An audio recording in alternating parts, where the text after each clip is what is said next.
मेरा नाम सावित्री है। मैं अपने पिता के साथ रहती हूँ। मेरे पिता एक पियक्कर हैं। माँ का मुझे कुछ पता नहीं।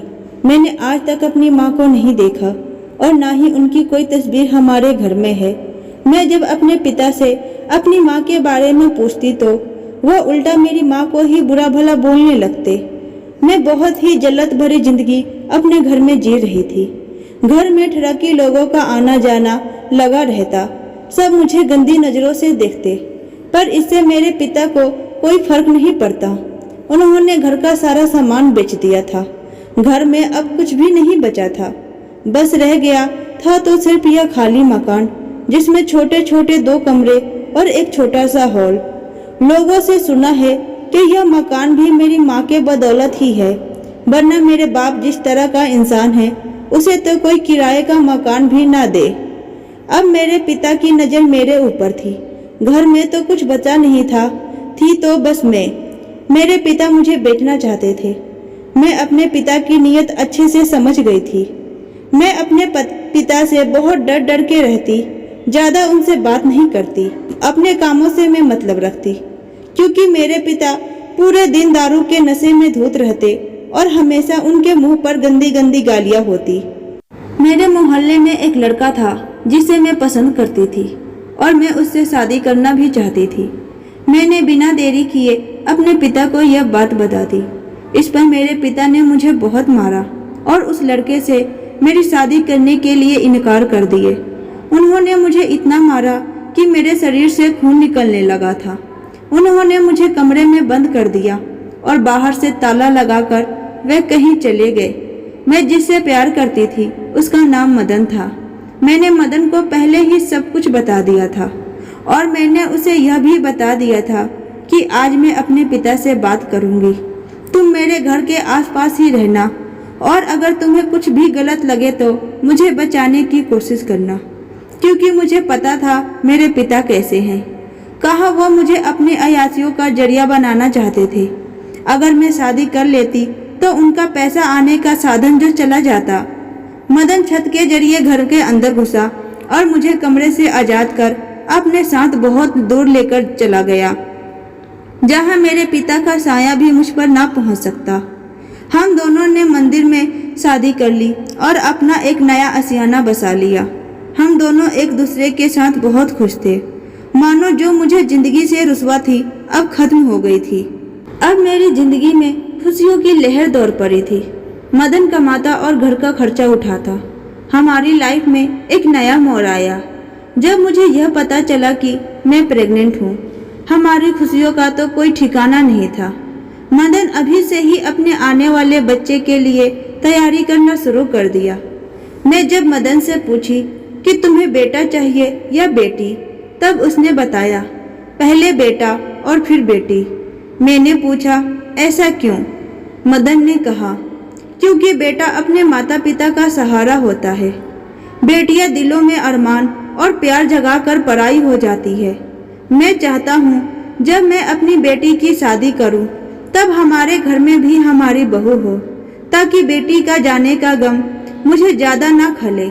मैं अपनी बहू को भी अपनी ही बेटी मानूंगा। मदन के मुंह से यह सब बातें सुनकर मेरी आंखें भर गई थी। मदन अभी से ही कितना कुछ सोच रहे थे। फिर मैंने पूछा क्या पता अगर पहली बेटी हुई तो? फिर मदन ने कहा कोई नहीं, मैं उसे पढ़ा लिखा कर पहले काबिल बनाऊंगा, फिर उसकी शादी करूंगा। मैंने पूछा क्यों? इस पर मदन बोले बेटियां अगर पढ़ी लिखी रहेगी तो अपने जिंदगी की कठिन से कठिन लड़ाई वह बिना डगमगाए लड़ लेगी और जब जरूरत पड़े तो अपने माता पिता का सहारा भी बनेगी। मुझे अपने पति की सोच सुनकर बहुत अच्छा लगा। अब मेरे दिल में भी यही अरमान सज गए थे अपने परिवार को लेकर। मैंने तो अपने सपने भी सजा लिए थे। मुझे लगने लगा था कि अब हमारी जिंदगी में सिर्फ खुशियां ही खुशियां होगी, पर मेरा यह सपना टूटने में कुछ ज्यादा समय नहीं लगा। एक पल में ही मेरा परिवार बिखर गया। मेरे सारे सपने टूट गए। मैंने एक बेटे को जन्म दिया। मेरे पति बहुत खुश थे और हो भी क्यों ना, उनकी ख्वाहिश जो पूरी हो गई थी। उनकी खुशियों का तो 7वें आसमान पर चढ़ा हुआ था। बच्चे के लिए नए नए कपड़े और बहुत सारे खिलौने। कंपनी से बहाना मारकर छुट्टी लेना और अपने बेटे के साथ समय बिताना। मेरे पति के पास तो बस अब यही काम रह गया था। पर जब मेरा बेटा 1 महीने का था तब मेरे पति का एक्सीडेंट हो गया और वह हमें बेसहारा कर चले गए। वह एक बार भी नहीं सोचे कि एक अकेली औरत अपने बेटे को कैसे संभालेगी। पल भर में ही मेरी सारी दुनिया उजड़ गई थी, सारे सपने टूट गए थे। मेरा हंसता खेलता परिवार मातम के चपेट में आ गया था। मेरा कोई भी सहारा नहीं था। मुझे अब कुछ भी समझ में नहीं आ रहा था कि मैं अपने मासूम से बच्चे को लेकर कहाँ जाऊं। सहारा था तो बस मेरे पिता, पर मैं उनके घर नहीं जाना चाहती थी। मैं फिर से वह जल्लत भरी जिंदगी नहीं जीना चाहती थी।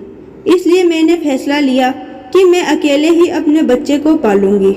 मेरा पति का जो सपना था उसे मैं पूरा करूंगी। अपने बेटे को काबिल इंसान बनाऊंगी।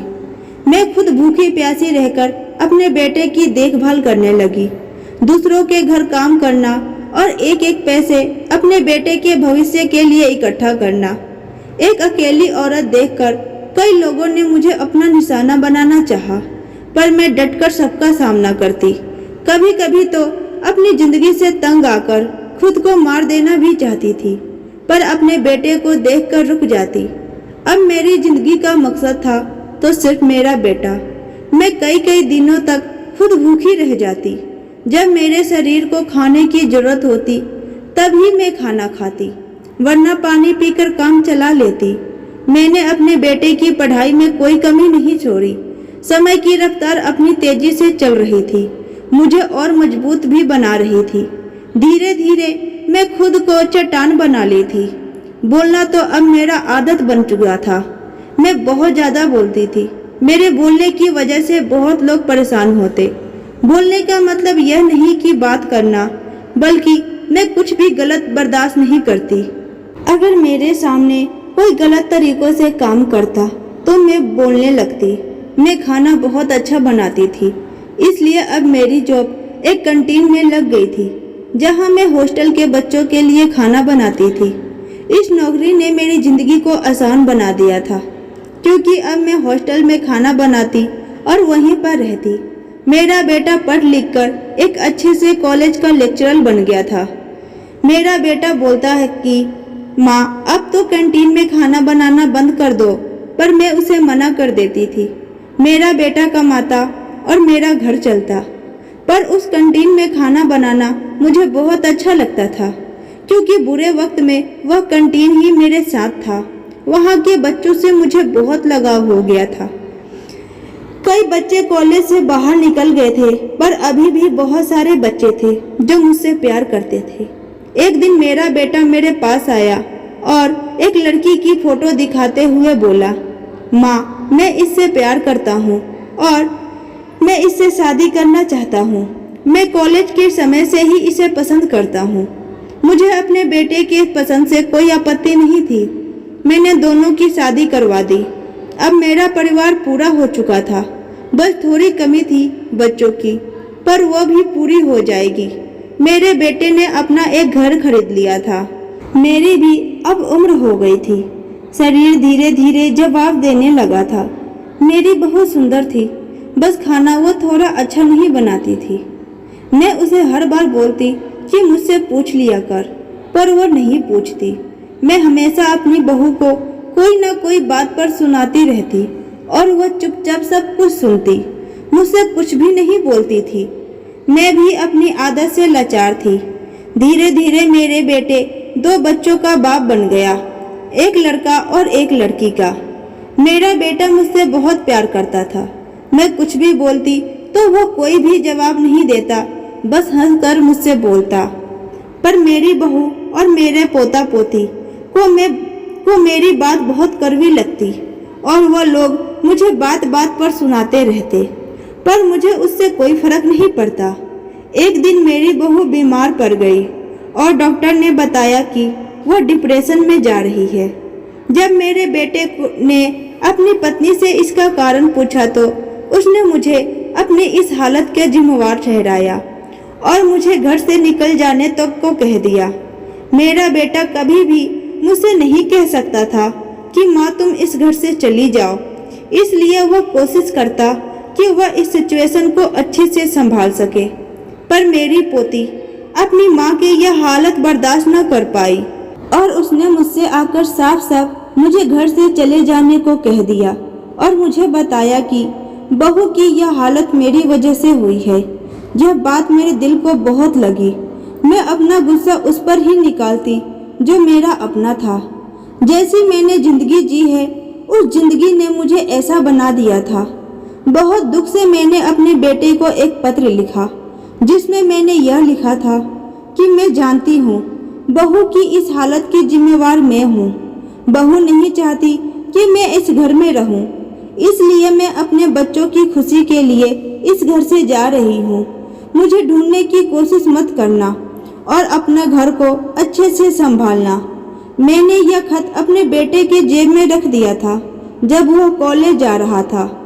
मैं मौका देखकर घर से निकल गई और फिर से उस कॉलेज की कैंटीन में पहुंच गई और वहीं पर उन बच्चों को अपना सहारा बनाकर जीने लगी। ऐसे ही करीब 2 से 3 महीने बीत गए। एक दिन मेरा बेटा और मेरी बहू दोनों मुझे लेने आए। मेरी बहू मेरे पैर पर गिरकर मुझसे माफी मांगने लगी। उसे अपनी गलती का एहसास हो गया था। मेरा बेटा अपने आंखों में आंसू भरे यह सब देख रहा था। वह मुझे ऐसे देख रहा था जैसे सालों बाद मुझे देखा हो। वह मुझसे आकर लिपट गया। मेरी बहू मुझे कुछ भी बोलने का मौका नहीं दी और मुझे अपने साथ गाड़ी में बैठाकर घर लाई। उन्होंने घर को बहुत अच्छे से सजा रखा था। मेरा पोता और पोती ने मेरा स्वागत किया। सही मायनों में आज मेरा परिवार पूरा हो गया था। मुझे नहीं पता इन 2 महीनों में ऐसा क्या हुआ जो मेरी बहू और मेरे पोता पोती इतना बदल गए। एक दिन मैंने अपने पोते से पूछा कि आखिर ऐसा क्या हुआ जो सबके मन में मेरे लिए इतना प्यार भर गया, खासकर तुम्हारी माँ के मन में। अब तो वह भी मेरे कुछ भी बोलने पर गुस्सा नहीं होती, बल्कि हंसकर टाल देती। इस पर पोते ने बताया, दादी जब आप चले गए थे तो पापा बहुत उदास रहने लगे थे।